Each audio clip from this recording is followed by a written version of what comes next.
نظام چینل کے معزز سامعین السلام علیکم۔ کیا آپ کو یہ نکاح قبول ہے؟ مولوی صاحب کے الفاظ سے ایسا محسوس ہو رہا تھا جیسے گہری کھائی میں گونج رہے ہوں۔ اس کا دل کیا سب چھوڑ کر بھاگ جائے دور، بہت دور، اتنا کہ وہ اس شخص کے سامنے بھی نہ آئے جو اسے غصے اور تیش بھری نظروں سے دیکھ رہا تھا۔ اسے گھبراہٹ ہونے لگی تھی، خوف سے اس کی حلق میں کانٹے سے چبھنے لگے۔ اس نے آنکھیں بند کی تو جو اس کی آنسو اس کی بڑی بڑی غزالی آنکھوں میں جمع ہو گئے تھے وہ اس کے رخساروں کو بھگو گئے۔ اس کا دماغ معوف ہونے لگا تھا۔ ہوش اسے تب آیا جب نازو کا ہاتھ اس کے کندھے پر دباؤ بڑھانے لگا تھا۔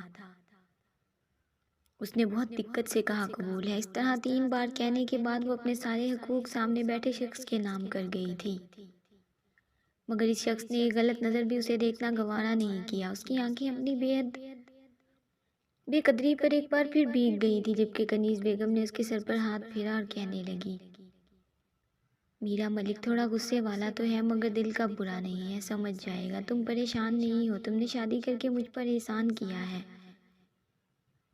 اس نے آنسو بھری نظریں اٹھا کر کنیز بیگم کو دیکھا اور پھر جھکا گئی تھی۔ اس کے اس طرح دیکھنے پر کنیز بیگم نے نظریں چرائیں۔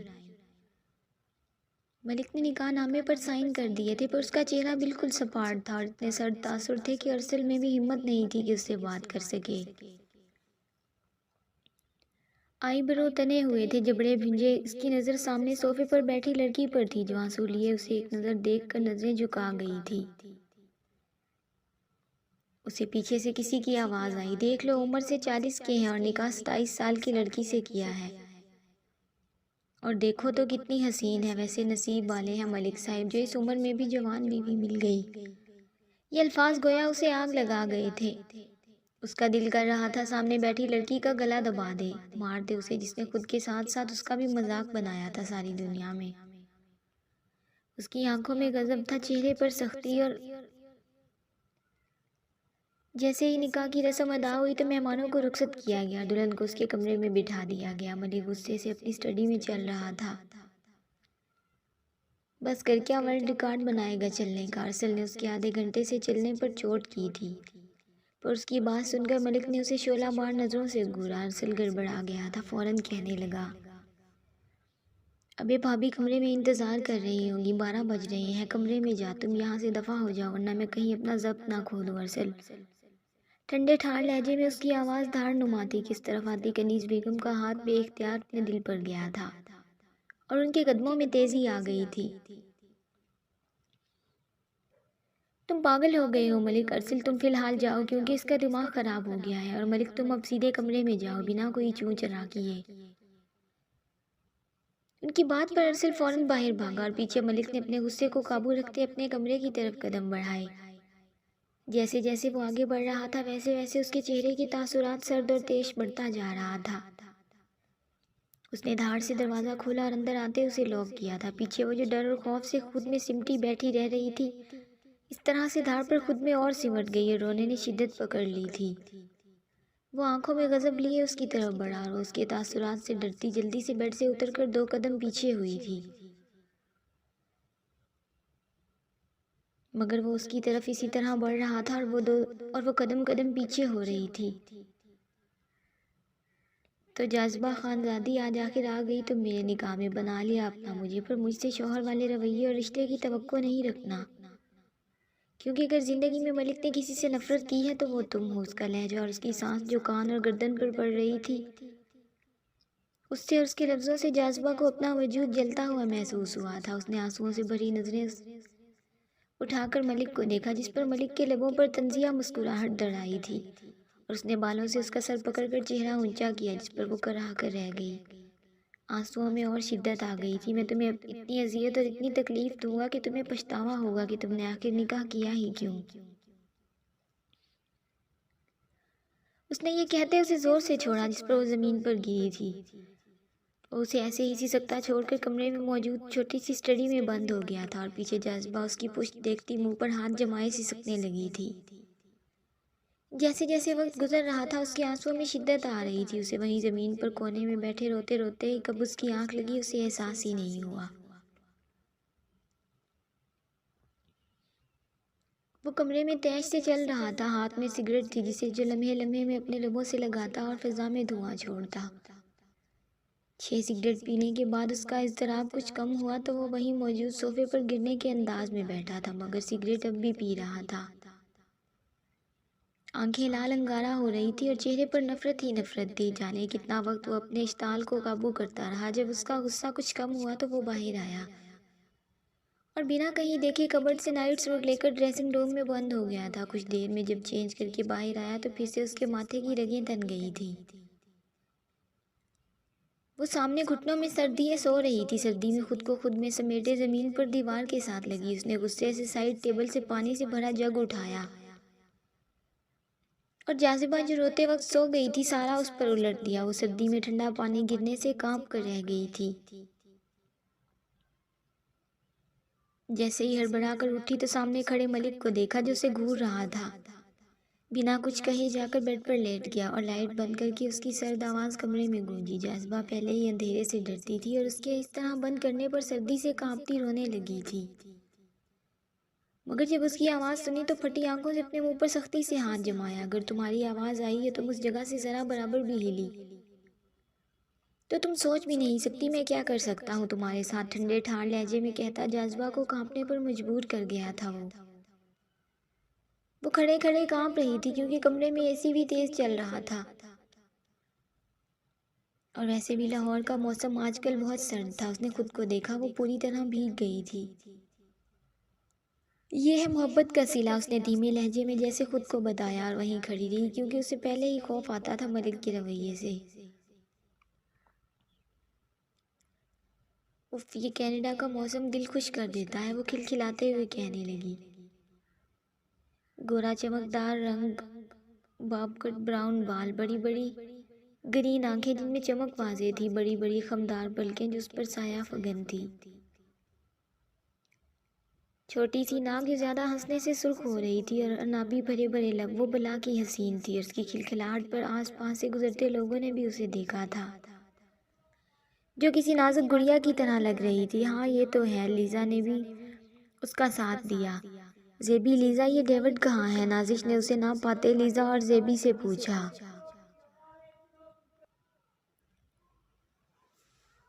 جو اس کی بات پر لا علمی سے کندھے اچکا گئی تھی۔ اف یار، ایک بار آنے دو، میں نے اسے مار دینا ہے، اس نے اب کی بار کچھ غصے سے کہا تھا۔ کیا کر دیا اب اس بیچارے نے؟ لیزا نے ڈیوڈ کے بارے میں پوچھا۔ جب تم اپنے اس بی ایف کی سائیڈ لیتی ہو نا، مجھے حد سے زیادہ بری اور زہر لگتی ہو، نازش نے ضد ہوتے کہا تھا۔ زیبی نے ایک کہکا لگایا اور لیزا نے بھی اپنا منہ نیچے کر کے اپنی ہنسی چھپائی تھی کیونکہ ڈیوڈ اس کے پیچھے ہی کھڑا تھا اور کھا جانے والی نظروں سے اسے دیکھ رہا تھا، جبکہ نازش سب سے بے فکر اسے برا بھلا بول رہی تھی۔ نازش نے جب دونوں کو منہ چھپاتے دیکھا تو سمجھ گئی۔ ایک پل کو چہرے کے تاثرات بگڑے تھے مگر اگلے ہی لمحے ہمت کر کے مڑی۔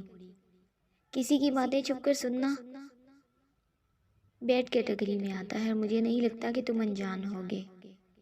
یار اپنی یہ لڑائی بند کرو، جب آج ہم فری ہیں تو پلیز کہیں چلتے ہیں، میں بور ہو رہی ہوں، ویسے بھی اتنے دنوں سے پڑھ پڑھ کر میرا دماغ سن ہو گیا ہے۔ زیبی نے دونوں کو چپ کروایا۔ آئیڈیا برا نہیں، مگر کیوں نہ اسے اور انٹرسٹنگ کیا جائے؟ ڈیوڈ نے کچھ سوچتے شرارتی مسکراہٹ کے ساتھ کہا۔ آئی نو بیبی، تمہارے پاس ضرور کوئی آئیڈیا ہوگا، لیزا نے محبت سے کہتے ڈیوڈ کے گلے میں بازو ڈالے اور قریب ہو گئی تھی۔ نازش اور زیبی بھی مسکرا دی تھی۔ یہ چاروں بچپن سے ساتھ رہے تھے، پہلے ہائی اسکول پھر اب یونیورسٹی میں بھی، اور چاروں کا ڈپارٹمنٹ بھی ایک ہی تھا، اس لیے ہمیشہ ہی ساتھ پائے جاتے۔ ہائی اسکول کے بعد ڈیوڈ نے لیزا کو پرپوز کیا تو لیزا نے جلدی ہی ایکسیپٹ کر لیا تھا۔ ان کا ایم بی اے کا تیسرا سال چل رہا تھا یونیورسٹی کا۔ تو کیا پلان ہے گائز؟ زیبی نے پوچھا تو نازش بھی سوالیہ نظروں سے اسے ہی دیکھ رہی تھی۔ کیوں نہ اس نے ایک فرینچ ریسٹوران کا نام بتایا تھا، وہاں لنچ کرتے ہیں، اور ایک خاص بات، ہم سب نے وہاں اپنی اپنی بائکس پر جانا ہے، جو پہلے پہنچا وہ ونر اور جو لاسٹ میں پہنچا وہ سب کا بل پے کرے گا۔ انٹرسٹنگ، نازش اور زیبی نے ایک ساتھ کہا تھا۔ پھر زیبی کچھ سوچ کر کہنے لگی، ڈیوڈ کیا ہم بائکس لینے پہلے گھر جائیں اور پھر یہ ریس کریں گے پاگل. ارے یار میں تو بھول ہی گیا تھا. ڈرائیور کو بھی یاد آیا کہ وہ سب تو اپنی اپنی گاڑی میں آئے تھے. بائکس لینے کیا، اب وہ لوگ کیا گھر جائیں گے؟ دماغ ہوتا تو سوچتے نا. نازش نے طنز کیا جس پر ڈرائیور نے اسے گھورا. اوفو گائز ویٹ میں آتی ہوں. زیبی کچھ سوچ کر یونیورسٹی کی پارکنگ میں چلی گئی. وہ سب یونیورسٹی کے دروازے کے پاس کھڑے تھے. ارے یار یہ ابھی تک آئی نہیں، کہیں ہمیں چھوڑ کر خود تو گھر یا کسی ریسٹوران نہیں چلی گئی. لیزا نے کچھ سوچتے ہوئے کہا. کیا یار وہ اکیلی کیسے جائے گی؟ اس کی کار تو یہاں ہے، ڈرائیور نے کہتے اسے سامنے کھڑی کار دکھائی. یار مجھے تو شک ہو رہا ہے، ہم 20 منٹ سے کھڑے ہیں اور اس کا کچھ پتہ نہیں ہے. پہلے ہی بھوک سے برا حال ہے میرا. نازش نے بھی اپنی دہائی دی جو اسے مہنگی پڑی کیونکہ ڈرائیور نے اس کی بھوک کا فوراً ہی علاج کر دیا تھا. آؤچ یو ڈرائیور تم مجھے مارو گے کیا؟ اوئے میری کمر. نازش نے اپنی کمر پکڑی. ڈرائیور نے اس کی سنتے ہی اس کی کمر پر اپنے بھاری ہاتھ سے مارا تھا جس پر وہ واقعی بھوک بھول کر کمر کی دہائیاں دینے لگی تھی. دیکھا بھول گئی نا، دیکھو کتنا کرتا ہوں مگر کوئی احساس نہیں تمہیں. ایسے دوست نصیب والوں کو ملتے ہیں. ڈرائیور نے فخریہ کالر اونچا کیا تھا جبکہ لیزا تو ہنس ہنس کر دوری ہو رہی تھی ان کی لڑائی پر. ابھی وہ اسی سب میں لگے تھے کہ زیبی کی آواز ان کو سنائی دی. ہے گائز سی وہ فخر سے کھڑی تھی اور وہ تینوں پہلے تو چونکے مگر سمجھ آتے ہی مسکراتے ہوئے آگے بڑھے. ویسے آئیڈیا برا نہیں ہے زیبی، کافی ٹائم کے بعد سائیکلنگ کرنے کا موقع مل رہا ہے. ویسے تم لائی کہاں سے؟ نازش نے سائیکل پر بیٹھتے پوچھا تھا. لیزا اور ڈرائیور بھی بیٹھنے کے بعد زیبی کو سوالیہ نظروں سے دیکھ رہے تھے. کیا یار یہیں سے رینٹ پر لی ہے؟ چلو شام تک دینی بھی ہے. اور ڈرائیور شرارت یاد ہے نا؟ اس نے اپنی بات کہہ کر ڈرائیور سے لاسٹ میں کنفرم کیا تھا جس پر وہ ہنس کر اس بات میں سر ہلا گیا. اب کینیڈا کے شہر وانکور میں ان کے کہکے گونج رہے تھے. ہنستے مسکراتے وہ سب تیزی سے آگے بڑھ رہے تھے. سب سے آگے نازش تھی. پیچھے مڑ کر ڈیوڈ کو طنزیہ اسمائل پاس کی جس پر ڈیوڈ نے اپنی سپیڈ بھی تیز کر دی اور نازش سے آگے نکلا. اور پیچھے مڑ کر اس نے اپنے ہاتھ سے لوزر کا اشارہ کیا تھا جس پر نازش اور تیز سپیڈ کر گئی مگر وہ ڈیوڈ کا مقابلہ نہیں کر پا رہی تھی کیونکہ وہ بہت تیز ہینڈل چلا رہا تھا. لیزا اور زیبی بھی نازش تک آ گئی تھی اور جب ڈیوڈ پیچھے مڑا تو تینوں کو ساتھ دیکھ کر ایک ایکا لگا گیا جس پر وہ تینوں ہی آگ بگولا ہو گئی تھی. اب تم بچو، زیبی نے یہ کہتے اپنی سپیڈ بڑھائی جب ڈیوڈ نے پیچھے ہانک لگائی.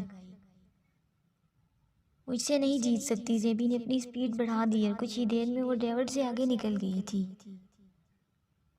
جیسے ہی وہ آگے نکلی اس نے پیچھے مڑ کر ایک طنزیہ مسکراہٹ ڈیوڈ پر اچھالی تھی مگر ہائے رے قسمت، وہ سامنے کار سے اترتے لڑکوں کو اپنی سائیکل سے ٹھوک گئی تھی. وہ گری اور سامنے لڑکا جو گاڑی سے اترا تھا بری طرح ٹکرانے پر زمین پر گرا اور زیبی سیدھی اس کے اوپر. جبکہ پیچھے سے آتے وہ تینوں ہنستے آگے نکل گئے اور اس نے وہی لوزر والا نشان بنا کے دکھا گئے تھے. پر وہ کہاں کچھ دیکھ رہی تھی. اس کی نظریں تو اپنے سامنے موجود وجیح چہرے پر تھی جس کی کالی آنکھوں میں اسے اپنا آپ ڈوبتا محسوس ہوا تھا. وہ چاہ کر بھی اپنی پلکیں نہ جھپک سکی اور نہ ہی نظریں چرا سکی تھی جبکہ سامنے والے کی آنکھوں میں پہلے حیرت اور اس کے بعد ایک سرد تاثر ابھرا تھا جس نے زیبی کو ان آنکھوں کے سحر سے نکلنے میں مدد کی. جب اس نے آنکھوں سے نظریں ہٹائیں تو اس کا چہرہ دیکھنے لگی. گندمی چمکتی رنگت، کالی گہری آنکھیں، پیشانی پر بکھرے کالے بال، کالی مونچھوں تلے انابی لب جو اس وقت بھیجے ہوئے تھے. وہ جو اسے دیکھنے میں مصروف تھی ایک سرد آواز سے ہوش میں آئی مگر اس کی آواز سنتے ہی اسے ایسا لگا جیسے بس وہ سنتی رہے. اس کی نظریں اس کے ہلتے لبوں پر تھی. اسے الفاظ سمجھ نہیں آ رہے تھے. مس کھڑی ہوں گی آپ؟ اس نے ٹھہر ٹھہر کے الفاظ ادا کیے. جی وہ غلطی پتہ نہیں کیسے سوری وہ مسٹیک سے فرینڈز میں پتہ نہ. زیبی کے دل کی دھڑکنیں بڑھ گئی تھی. وہ پہلی بار کسی کے آگے بولنے سے گھبرا رہی تھی ورنہ اس کا کانفیڈنس، اس کا انداز سب سے ہی الگ تھا. پر اسے محسوس ہو رہا تھا جیسے وہ دماغ سے کام صحیح نہیں لے پا رہی. ایک نظر اسے دیکھتے وہ کہتے سامنے موجود کیفے میں چلا گیا اور وہ اس کی پشت تکتی رہ گئی. اس کا دل عجیب ہی لے میں دھڑکا تھا. وہ جو ابھی بھی ویسے ہی کھڑی تھی ہوش میں اسے کال لے کر آئی تھی. فون بجنے کی آواز پر زیبی ہڑبڑائی جس سے ایک دم کسی سحر سے آزاد ہوئی ہو. مگر ایک دلکش مسکراہٹ ضرور اس کے لبوں پر در آئی تھی۔ وہ سر جھٹک کر موبائل اپنی پاکٹ سے نکال کر پک کر گئی، اپنے پاؤں کے پاس موجود سائیکل جھک کر اٹھانے لگی۔ کہاں ہو تم یار؟ نازش نے اس کے گال اٹھاتے ہی پوچھا تھا۔ وہ اتنی بری طرح نہیں گری تھی جس سے اسے چوٹ لگتی ہے، اس لیے وہ لوگ اسے چھوڑ گئے تھے۔ بس آ رہی ہوں، تم لوگ بیٹھو۔ اوکے، یہ کہتے وہ سائیکل پر بیٹھی، مگر لاشعوری طور پر اس کیفے پر اس کی نظر گئی، مگر وہ سر جھٹک کر آگے بڑھ گئی تھی۔ وہ ساری رات کانپتی رہی اور اس کے ہونٹ نیلے پڑ گئے تھے، پاؤں شل ہوتے محسوس ہو رہے تھے، آنکھوں سے آنسو بھی بے آواز گر رہے تھے۔ وہ اپنے دونوں بازوؤں میں خود کو چھپائے کھڑی تھی۔ اسے فجر کی اذانوں کی آواز کانوں میں پڑی۔ وہ کانپتے ہوئے اپنے نیلے پڑتے چہرے کے ساتھ ابھی 2 ہی قدم چلی تھی کہ ملک اٹھ بیٹھا،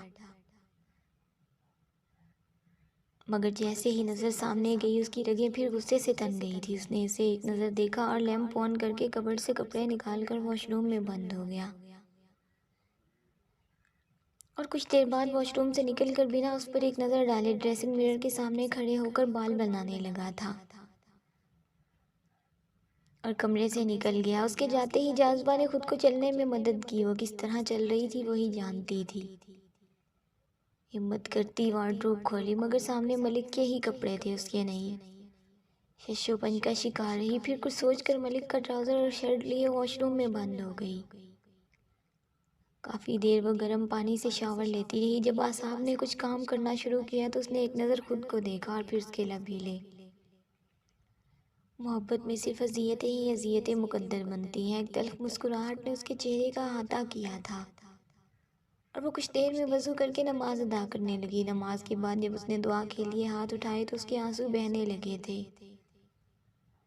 ایک لفظ بھی زبان سے نہیں نکلا، جانے کتنی دیر وہ روتی رہی۔ جب دل کچھ ہلکا ہوا تو بنا کچھ کہے نماز سے اٹھ کر صوفے پر آ گئی تھی۔ صوفے پر بیٹھ کر بھی اس سے سردی لگ رہی تھی۔ اس نے اے سی بھی بند کر دیا تھا، مگر پھر بھی وہ کانپ رہی تھی۔ اس نے خود کو ملک کی شال جس سے اس نے نماز بھی ادا کی تھی اسی سے ہی خود کو اچھے سے کور کیا اور صوفے پر ہی لیٹ گئی۔ اس کے ہاتھ پیر کانپ رہے تھے، جسم درد کر رہا تھا۔ اسے نہیں احساس ہوا کہ اس کی آنکھ کب لگی۔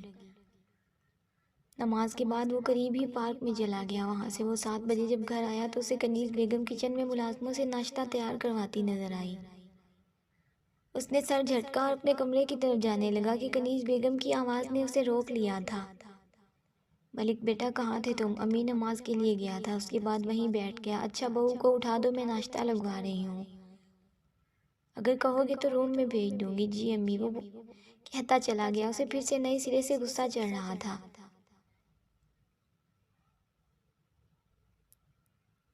کمرے کے دروازے پر پہنچ کر اس نے خود سے کہا، جاذبہ خانزادی، بہت جلد تمہاری اصلیت میں ایک دن سب کے سامنے لاؤں گا۔ تمہارے اس چہرے کے پیچھے چھپا بدصورت کردار بھی تم نے ملک کو ابھی تک جانا ہی نہیں ہے۔ ملک ایک بار جس سے نفرت کر لے اسے قبر تک لے جاتا ہے، اور تم اب بہت قریب ہو اس سفر کے۔ تمہیں تڑپا تڑپا کے اور اذیتیں ہی اذیتیں دوں گا۔ تمہیں اس وقت پر پچھتاوا ہوگا جب تم نے میری خواہش کی۔ نفرت سے خود سے کہتا وہ کمرے میں داخل ہوا اور ایک طائرانہ نظر پورے کمرے پر ڈالی۔ وہ اسے صوفے پر خود میں سمٹی سوتی نظر آئی تھی۔ اس نے سر جھٹکا اور کبرڈ سے ڈریس لیے واش روم چلا گیا۔ کچھ دیر بعد جب نکلا تو ڈریسنگ کے سامنے کھڑے ہو کر بال بنانے لگا۔ اس کی نظر جب جاذبہ پر گئی تو اس کے ماتھے پر شکنیں واضح ہوئی تھی۔ وہ ہلکے ہلکے کانپ رہی تھی کیونکہ ملک نے آتے ہی اے سی آن کر دیا تھا۔ ملک کو احساس نہیں ہوا، مگر کانپتے دیکھ کر جانے کیوں اس کا دل کیا تھا کہ اسے دیکھ لے، مگر پھر سے اس کے اعصاب پر غصہ سوار ہو گیا۔ وہ غصے سے اس تک گیا اور چادر میں چھپے اس کے وجود سے جھٹکے سے چادر ہٹائی، مگر وہ تب بھی سکڑی خود کو خود کے بازوؤں میں قید کیے کانپ رہی تھی۔ اس کی پیشانی پر بلوں میں اضافہ ہوا۔ کچھ سوچ کر جب اس نے اس کا ماتھا چھوا تو ایک دم گھبرا گیا تھا۔ غصہ تو کہیں دور جا سویا تھا، اب تو اس کے چہرے پر پریشانی کے آثار تھے۔ اس نے بنا کچھ سوچے سمجھے جاذبہ کے کانپتے وجود کو اپنے بازوؤں میں بھرا اور بیڈ تک لایا، مگر جاذبہ جو خود میں سمٹی تھی نرم گرم سا لمس پا کر اس میں چھپنے لگی اور جلدی سے اپنے دونوں بازو اس کی کمر پر لپیٹ گئی تھی اور چہرہ اس کے سینے میں چھپا لیا۔ اس کی اس حرکت پر ملک نے اپنے لب بھینجے تھے، غصے سے اس کی رگیں تن گئی تھی، مگر اس کے بخار اور بے ہوشی کا سوچ کر وہ سر جھٹک گیا تھا۔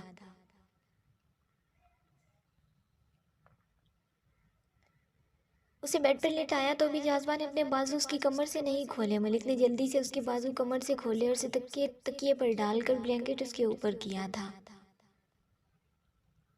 اس کی نظر اس کے چہرے پر تھی، میٹھے میٹھے آنسوؤں کے نشان، اور بخار کی حدت سے سرخ چہرہ، کانپتے لب، لمبے بال کسی آبشار کی طرح تکیے پر پھیلے تھے۔ ایک پل کو ملک کے دل میں آئی کہ اس کے بال چھو کر دیکھے، مگر سر جھٹک گیا اور اپنا سیل اٹھا کر ارسل کو کال کر کے آنے کا کہا تھا۔ وہ مڑنے لگا کہ جاذبہ نے اس کا ہاتھ پکڑ لیا اور ہلکی سی آنکھیں کھولی سیکنڈ کے لیے، مگر پھر بند کر گئی تھی، اور ملک اس سیکنڈ اس کی سرخ آنکھوں کے سحر میں قید ہوا تھا، جانے کتنا وقت اس کے چہرے کو دیکھتا رہا۔ اس نے اپنا ہاتھ چھڑوانے کی بھی کوشش نہیں کی تھی، ہوش اسے دروازے پر ہوتی دستک نے دلایا۔ وہ سر جھٹک کر اپنا ہاتھ جھٹکے سے جاذبہ کے ہاتھوں سے چھڑا گیا تھا اور اندر آنے کی اجازت دی۔ کنیز بیگم اور ارسل تھے۔ ارسل ساتھ اپنا سامان لایا تھا۔ ارسل نے ایک نظر ملک کو دیکھا، جس کا چہرہ سرد اور سپاٹ تھا۔ اس نے نفی میں سر ہلاتے جاذبہ کو چیک کیا اور کچھ دیر بعد پاس کھڑی کنیز بیگم کو دیکھا، جو اسے ہی اضطراب سے دیکھ رہی تھی۔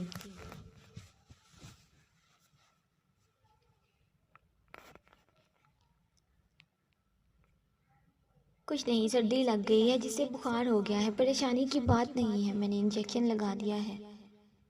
جب اٹھے تو یہ میڈیسن دینی ہے، ارسل نے پروفیشنل انداز میں بتایا، جبکہ ملک نے اس دوران ایک بار بھی جاذبہ کو نہیں دیکھا تھا۔ وہ رخ موڑے کھڑا تھا تو ارسل کو ہی اسے مخاطب کرنا پڑا۔ ملک باہر آؤ، مجھے بات کرنی ہے۔ یہ کہتے ہی ارسل باہر چلا گیا تھا، جبکہ کنیز بیگم جاذبہ کے پاس بیٹھ گئی تھی۔ ملک بھی لب بھینجے باہر چلا گیا۔ ارسل اس کی باہر والی اسٹڈی میں چلا گیا تھا، وہ بھی اس کے پیچھے ہی داخل ہوا اور دروازہ زور سے بند کیا، جس سے ارسل نے بھی اسے غصے سے گھورا اور اس کے روبرو آ کے کھڑا ہو گیا تھا۔ ملک کی نظریں اب بھی دروازے پر تھی، وہ ارسل کی طرف نہیں دیکھ رہا تھا۔ تم کیا ثابت کرنا چاہتے ہو؟ کہ وہ لڑکی غلط ہے، یا تم اس سے نفرت میں انسانیت بھی بھول بیٹھے ہو؟ وہ مر سکتی تھی ملک، آخر میں اس کے لفظوں میں بے بسی در آئی تھی۔ تو میری بلا سے کل کی مرتی آج مر جائے۔ ملک نے زندگی میں کبھی کسی سے اتنی نفرت نہیں کی جتنی میں اس لڑکی سے کرتا ہوں میاں، بس چلے تو ابھی مار دوں۔ کیا سوچ کر امی نے اسے میرے پلے باندھا ہے؟ یہی کہ شی از سو انوسینٹ۔ نو ارسل، وہ پوری ایک گیم ہے، اس کی حقیقت میں سب کے سامنے لاؤں گا، ملک نے دھاڑ کر کہا۔ کہ ارسل بے اختیار 2 قدم دور ہوا تھا۔ کیا تھا اس کی آنکھوں میں کہ ارسل کا دل بے اختیار جاذبہ کے لیے دکھا تھا، جو اس جیسے شخص کے ساتھ باندھی گئی تھی۔ مان لیا کہ تمہیں نفرت ہے اس سے، مگر ایک بات سوچی ہے؟ اگر تمہیں کوئی نفرت میں پہلے ذلیل کرے، پھر روح پر زخم دے اور آخر میں تمہیں جسمانی اذیت دے، وہ مجھے ذہنی ٹینشن میں لگی، اوپر سے تم نے ٹھنڈا پانی اس پر اتنی سردی میں ڈال دیا اور پوری رات اسے بھیگی حالت میں بنا کچھ اوڑھائے رکھا، وہ مر سکتی تھی۔ اب کی بار اس نے تحمل سے سمجھانا چاہا تھا، ملک نے کوئی جواب نہیں دیا، اسٹڈی سے نکل کر باہر چلا گیا تھا۔ ارسل اسے پیچھے سے دیکھتا ہی رہ گیا۔ تم لوگوں سے ایک لڑکی نہیں ڈھونڈی جا رہی؟ آخر کہاں گئی؟ زمین نگل گئی یا آسمان کھا گیا اسے؟ وہ دھاڑا تھا اپنے آدمیوں پر۔ سر وہ ہم نے پورا شہر ڈھونڈ لیا، مگر میڈم نہیں ملی اور وہ سارے پیپرز بھی لے گئی ہیں۔ سامنے کھڑے آدمیوں میں سے ایک نے ہمت کر کے کہا، میں چھوڑ دوں گا نہیں، تمہیں ایک بار مل جاؤ، بس معلوم ہو جائے گا کہ صدام کی پہنچ سے دور جانے کا انجام کیا ہوتا ہے۔ وہ جنونی انداز میں کہنے لگا، اس کا تنفس بھی تیز چل رہا تھا، جس کے غصے کا پتہ دے رہا تھا۔ دفع ہو جاؤ تم لوگ، اس نے اپنے سامنے کھڑے آدمیوں سے کہا۔ جینی، بہت جلد تمہیں بتا دوں گا کہ شاہد کون ہے۔ بہت بڑی غلطی کر دی تم نے، دنیا کے کسی بھی کونے میں چلی جاؤ، مجھ سے نہیں بھاگ سکتی۔ آؤ گی آخر میری پہنچ میں ہی، خود سے کہتے وہ ہنسنے لگا تھا۔ اس کی ہنسی میں عجیب سی وحشت تھی، جنون تھا جو سب کچھ جلانے کی طاقت رکھتا ہو۔ کیا کرتی ہو یار؟ چلو اب لنچ کریں۔ ویسے لگی تو نہیں کہیں؟ نازش نے اس سے پوچھا تھا۔ زیبی جو ابھی ریستوران میں آئی تھی، اس کی بات سن کر ہاں میں سر ہلا گئی،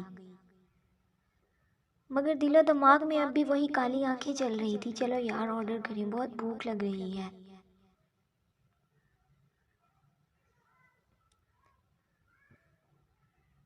ڈیوڈ نے کہتے ہوئے ویٹر کو اشارہ کیا۔ سب نے اپنا اپنا آرڈر نوٹ کروایا مگر زیبی وہ کہنے لگی 14 یہ وہاں کا سب سے زیادہ کھانے والا فوڈ ہے، اس میں فرائز، مکئی کے سکے دانے، 2 الگ طرح کے سوس اور چیز سلائس یا چیز کے چھوٹے چھوٹے پیس ہوتے ہیں۔ اس کے آرڈر پر سب نے اسے دیکھا۔ تم یہ کھاؤ گی لنچ میں؟ سیریسلی لیزا نے اس سے پوچھا تھا۔ ہاں یار موڈ نہیں ہے کچھ اور کھانے کا، اس لیے زیبی نے ان سے کہا۔ میں سمجھ گیا گائز، آج یہ کنجوسی کر رہی ہے، بیٹ ہار گئی ہے تو بچت کر رہی ہے تاکہ بل کم آئے۔ یہ کہتے ڈیوڈ نے ایک ہیکا لگایا جس پر نازش لیزا اور زیبی بھی ہنس دی۔ نہیں یار ایسی بات نہیں ہے، بس ایسی وہ کہنے لگی۔ کوئی بات نہیں، ہم تو کھائیں گے، نازش نے کہا۔ ان کا آرڈر بھی تیار ہو کر آیا تو سب نے ہنستے مسکراتے کھانا کھایا تھا۔ گائز یہ سائیکلز ہماری نہیں ہیں تو چلیں 5 بجے واپس کرنی ہے، اس وقت کم بچا ہے۔ نازش نے انہیں وقت کا احساس دلایا۔ چلو ڈیوڈ کہتے اٹھا تو زیبی بھی بل پے کر کے ان کے پیچھے ہی نکل گئی تھی۔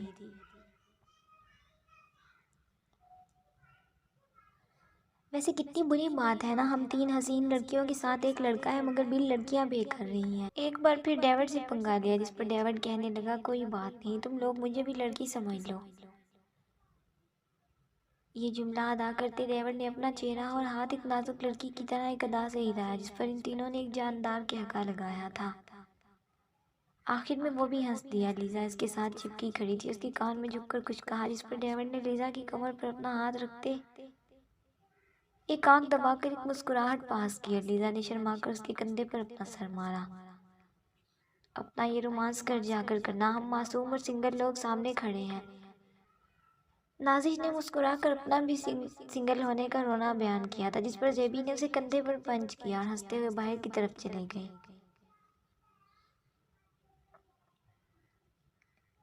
اوئے یہ کیا ہے؟ ڈیوڈ نے بیا کی سائیکل کے ہینڈل پر کچھ لپٹا دیکھا تو اس کی سائیکل کے پاس آ کر غور سے دیکھتے پوچھنے لگا، جس پر زیبی نے بھی ہینڈل کو دیکھا اور اس پر لپٹا پینڈنٹ کھولا تو ڈیوڈ کہنے لگا یار دیٹس بیوٹیفل زیبی، یہ تمہاری سائیکل پر کیسے آیا؟ زیبی کو وہ سارا منظر یاد آ گیا، کیسے وہ ٹکرایا تھا، شاید اس اسٹرینجر کا ہے جس سے کچھ دیر پہلے ٹکرا گئی تھی۔ وہ سوچتے کہنے لگی نو اب کافی ایکسپینسو ہے یہ، اب کی بار نازش نے کہا۔ ہاں جیسا میری لاسٹ برتھ ڈے پر ڈیڈ نے مجھے ڈائمنڈ کا پینڈنٹ دیا تھا ویسا ہی ہے، زیبی کچھ سوچتے ہوئے کہنے لگی۔ اب کیا کرو گی؟ لیزا نے پوچھا جو پینڈنٹ میں ڈائمنڈ سے لکھی خوبصورت سے الفابیٹ ایس کو گھور رہی تھی۔ کچھ نہیں، چلو کچھ سوچتے ہیں، زیبی نے وہ اپنی شرٹ کی پاکٹ میں رکھا اور سائیکل کو آگے بڑھا گئی تھی۔ پیچھے وہ تینوں بھی کندھے اچکا کر اس کے پیچھے ہی ہو لیے۔ کچھ دیر میں جب وہ واپس اس راستے سے گزری تو لاشعوری طور پر نظر اس کیفے میں گئی۔ وہ سر جھٹک گئی تھی اور یونیورسٹی سے اپنی گاڑی لے کر گھر کی طرف روانہ ہوئی۔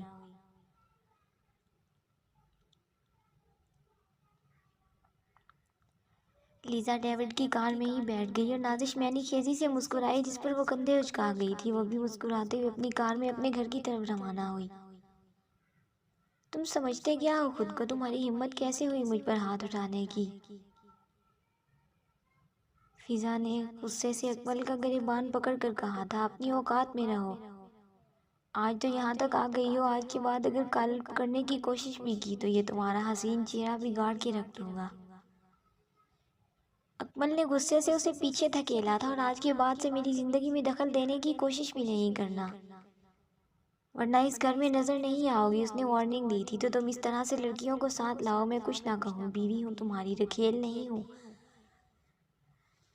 جو برداشت کروں گی۔ فضا نے بھی اسی کی طرح چیخ کر کہا تھا، ریلی مجھ سے پہلے بھی کسی کی بیوی ہو کر جب میرے ساتھ وقت گزارتی تھی اس وقت اپنے لیے یہ جملہ استعمال کرتی تو ضرور سوٹ کرتا، مگر غلطی شاید میری ہے، تم جیسی عورتیں اس قابل نہیں ہوتی کہ انہیں بیوی بنایا جائے، تم جیسوں کو ایسا ہی رکھنا چاہیے بنا کسی رشتے کے۔ اب کے بار اس نے اسے بالوں سے پکڑتے ہوئے زمین پر پھینکا تھا اور لمبے لمبے ڈگ بھرتا چلا گیا کمرے سے۔ فضا نے اپنا چہرہ ہاتھوں میں چھپا لیا، اسے اب افسوس ہو رہا تھا کتنی بڑی غلطی کر دی اس نے۔ اپنا گھر برباد کر کے جس کے ساتھ بسانا چاہا اس نے ہی اسے کیسی عورتوں میں شمار کر دیا تھا۔ وہ اسے سکنے لگی تھی، بہت بڑی غلطی کر دی تمہیں چھوڑ کر، تمہاری محبت کو ٹھکرا کر۔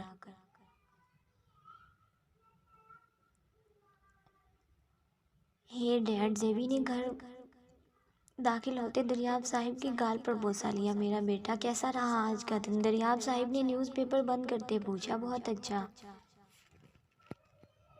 ڈیڈ، آج سائیکل ریس کی ہم نے، بٹ میں ہار گئی، زیبی نے کہتے ہوئے منہ بنایا تھا۔ کوئی بات نہیں۔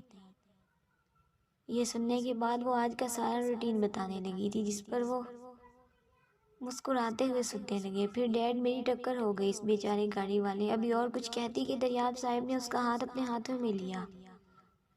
ہاتھ، بازو، چہرہ سب دیکھنے لگے تھے۔ لگی تو نہیں؟ ایک کام کرو، چلو ڈاکٹر کے پاس چلتے ہیں۔ ارے نہیں ڈیڈ، کچھ نہیں ہوا۔ پریشان نہیں ہو، میں ٹھیک ہوں۔ اچھا دیکھ لو کہیں لگی تو نہیں؟ دریاب صاحب ابھی بھی پریشان تھے۔ اف ڈیڈ، نہیں لگی، دیکھیں۔ زیبی نے کھڑے ہو کر انہیں دکھایا تھا۔ چلو اندر چلتے ہیں۔ وہ اسے ساتھ لگائے اندر چلے گئے۔ اس کی شام میں آنکھ کھلی، سر بھاری ہو رہا تھا، سارا جسم درد کر رہا تھا۔ پہلے تو سن ہوتے دماغ کے ساتھ لیٹی رہی، جب آہستہ آہستہ دماغ بیدار ہونے لگا تو رات کا سارا منظر یاد آ گیا، جس پر اس کی آنکھیں ایک بار پھر بھیگ گئی تھی۔ جانے اور کتنی دیر روتی کہ دروازہ نوک ہوا۔ اس نے آنسو صاف کی اور اندر آنے کی اجازت دی، جس پر ملازمہ اندر داخل ہوئی تھی۔ بی بی جی، بڑی بیگم نے یہ سوپ بھیجا ہے، پی لیں، پھر دوائی بھی لینی ہے، ملازمہ نے کہتے ہوئے ٹرے سائڈ پر رکھی، جس پر وہ سر ہلا گئی تھی، کیونکہ بھوک تو اسے واقعی بہت لگی تھی، رات سے کچھ نہیں کھایا تھا اس نے۔ ملازمہ سر ہلاتے ہوئے جانے لگی تھی کہ اس نے پکارا تھا۔ جی بی بی جی، ملازمہ ادب سے بولی۔ نازو بی بی آ گئی کیا؟ جی وہ رات ہی چلی گئی تھی۔ نازو بی بی گئی کیا؟ جی وہ رات ہی چلی گئی تھی، اور میں نے آپ کا سامان بھی وارڈروب میں لگا دیا ہے۔ ٹھیک ہے، وہ کہتے ہوئے چلی گئی۔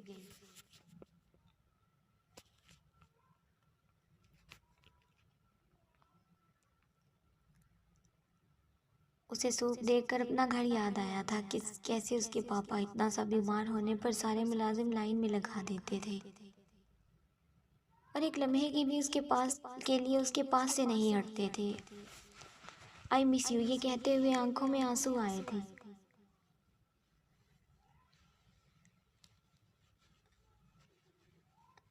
اور کبرڈ سے ایک سمپل سا سوٹ لیے واش روم میں چلی گئی۔ جب باہر آئی تو اپنے لمبے بال اس نے سکھا کے میسی سا جوڑا بنا لیا تھا۔ اس کے بال کمر سے نیچے تک آتے تھے۔ ابھی اس نے تھوڑا ہی سوپ پیا تھا کہ کمرے کا دروازہ کھولتے ملک اندر آیا۔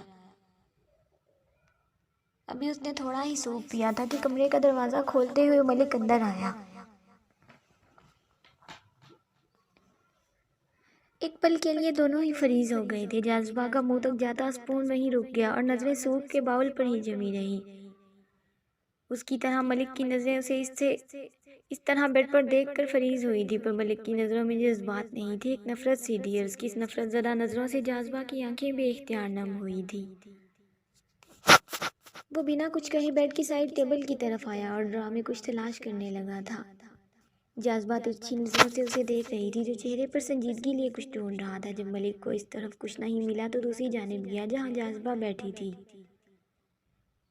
اس کے اس طرف آنے سے وہ ڈری تھی، جس پر ملک کے ماتھے پر پڑے بلوں میں اضافہ ہوا تھا۔ وہ ایک سر نظر ڈال کر پھر سے اس سائڈ کی ڈرا میں کچھ ڈھونڈنے لگا تھا۔ جاذبہ اس کی ساری کارروائی دیکھ رہی تھی اور سوپ پینا روک چکی تھی۔ اس نے تھوک نگلا اور لبوں پر زبان پھیرتے پوچھنے لگی تھی، کیا ڈھونڈ رہی ہیں؟ مجھے بتا دیں، میں ڈھونڈ دوں گی۔ اس کی بات پر ملک کے ہاتھ رکے اور سرد آواز میں کہنے لگا، میں منافق لوگوں سے مدد نہیں لیتا، اور وہاں سے چھوڑ کر ڈریسنگ کے ڈرا چیک کرنے لگا تھا۔ اس کی بات پر جاذبہ نے قرب سے آنکھیں بند کی تھی اور آنکھوں میں پھر سے نمی ٹہری تھی۔ کیوں ایسا کہہ رہے ہیں آپ ملک؟ میں تو، جاذبہ نے اس کی پشت دیکھتے کہا تھا۔ I said just shut up, ایک لفظ بھی نہیں۔ جانتا ہوں سب تمہارا کیا دھرا تھا، تم نے ہی مجھے برباد کیا اور خود کو اب اچھا ثابت کر رہی ہو۔ نکاح صرف امی کے کہنے پر کیا ہے، ورنہ ملک تم جیسوں کو منٹ بھی اپنے گھر میں برداشت نہ کرے۔ تمہیں کیا لگتا ہے میں نہیں جانتا کیا کیا ہے تم نے؟ ایک ایک چیز کا حساب لوں گا، اتنا تڑپاؤں گا تمہیں، پچھتاوا ہوگا میری زندگی میں شامل ہونے پر۔ وہ دھاڑتا ہوا اس کے قریب آیا تھا، اتنا قریب کہ جاذبہ اس کی گرم سانسیں اپنے چہرے پر محسوس کر رہی تھی۔ اس کی قربت سے وہ کانپ سی گئی تھی، اس کے الفاظوں نے اسے زخمی کر دیا تھا۔ اس نے ایک درد بھری نظر ملک کے چہرے پر ڈالی جو اسے گھورے جا رہا تھا۔ آپ بھول جائیں سب پلیز، ہم ایک نئی زندگی مل کر شروع کرتے ہیں۔ اب تو میں بھی آپ کی زندگی کا ایک حصہ ہوں ملک، جاذبہ نے بے اختیار اس کا ہاتھ تھاما اور روتے ہوئے کہنے لگی۔ اس کی بات پر ملک نے ایک زوردار تھپڑ جاذبہ کے منہ پر مارا تھا۔ اس کا سر بیڈ کے کونے سے لگا اور درد کی ایک لہر جسم میں دوڑ گئی تھی، پر وہ آج شاید ملک کو منانا چاہتی تھی، اس لیے زخم جو تھپڑ سے ہونٹ پھٹ گیا تھا اسے اگنور کیے کھڑی ہوئی ملک کے سامنے کھڑے ہوتے روتے پھر سے بولی تھی، پلیز سب بھول جائیں، میں بہت محبت کرتی ہوں آپ سے، بہت زیادہ چاہتی ہوں آپ کو۔ آپ کی یہ بے رخی میری روح کو زخمی کر رہی ہے ملک، پلیز۔ ملک نے اسے جھٹکے سے خود سے دور کیا تھا، پر میں تم سے بے انتہا نفرت کرتا ہوں، اتنی کہ اگر بس چلے تو ابھی کے ابھی تمہارے ٹکڑے کر دوں۔ یہ کہتے وہ کمرے سے جانے لگا تھا کہ جاذبہ کے الفاظوں نے اس کے قدم زنجیر کیے تھے۔ میں اور میری محبت کی آپ کو قدر نہیں، اور آپ کہتے ہیں کہ آپ نے اسے چاہا ہے۔ محبت تو قدر مانگتی ہے، اور جو اس سے واقفیت رکھتے ہیں وہ کبھی محبت کو نہیں ٹھکراتے۔ تو کیا آپ نے کبھی محبت نہیں کی ہے ملک؟ روتے روتے اس نے اسے کہا تھا۔ ملک نے دروازے سے مڑ کر اسے دیکھا اور کہا، میں نے محبت کی تھی اور آج بھی کرتا ہوں، تمہاری طرح نہیں جو کسی کو برباد کر کے رکھ دوں۔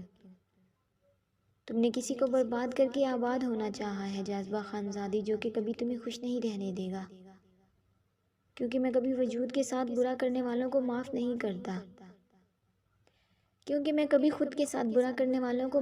کرتا، ایک لفظ پر زور دے کر ملک نے کہا تھا، اور کمرے سے بنا کچھ لیے ہی چلا گیا، جبکہ وہ زمین پر بیٹھی تڑپ تڑپ کر رو دی تھی۔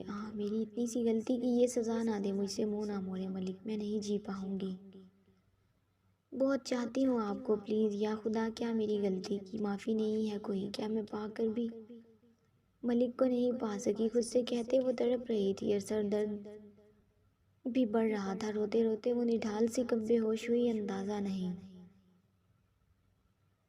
شمس بات سنے، مسکراتی آواز پر شمس مڑا اور محبت سے اپنی شریک حیات کو دیکھنے لگا تھا۔ جی مسز شمس، شمس نے شوخی سے کہا تھا۔ اب یہ وقت بے وقت کا رومانس بند کریں مسز شمس نے مسکراتے ہوئے کہا۔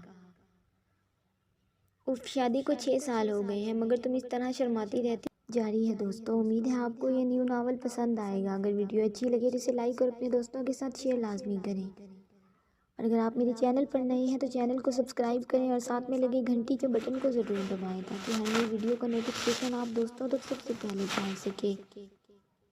ملتے ہیں نیکسٹ ایپیسوڈ میں، تب تک کے لیے اپنا خیال رکھیں اور دعاؤں میں یاد رکھیں۔ اللہ حافظ۔